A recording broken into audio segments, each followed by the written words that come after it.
टंगया गया था राम ना कुछ नहीं था इथे रहा आ भी जानते आप कितना गोले आना लग गोले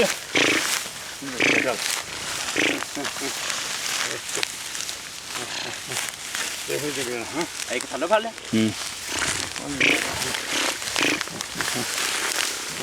गो गए फड़ चलो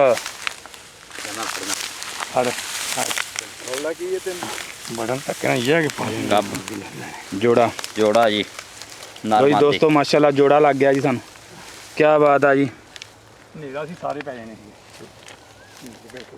तो जी दोस्तों अगर हमारी वीडियो आप लोगों को अच्छी लगी है तो प्लीज़ हमारे चैनल को ज़रूर सब्सक्राइब करें और साथ ही साथ बेल का बटन दबा दें ताकि ऐसी इंटरेस्टिंग वीडियो आप लोगों को सबसे पहले मिल सके। तो दोस्तों माशाल्लाह बहुत ही इंजॉयफुल वीडियो हम बनाते हैं। हमारी ऐसी अच्छी वीडियो के लिए हमारे चैनल को ज़रूर सब्सक्राइब कर लें और बेल का बटन दबा दें ताकि ऐसा नोटिफिकेशन आप लोगों को सबसे पहले मिल सके। दोस्तों कमेंट्स करके ज़रूर बताना कि हमारी वीडियो आप लोगों को कैसी लगी। तो जी अल्लाह हाफिज़, शुक्रिया।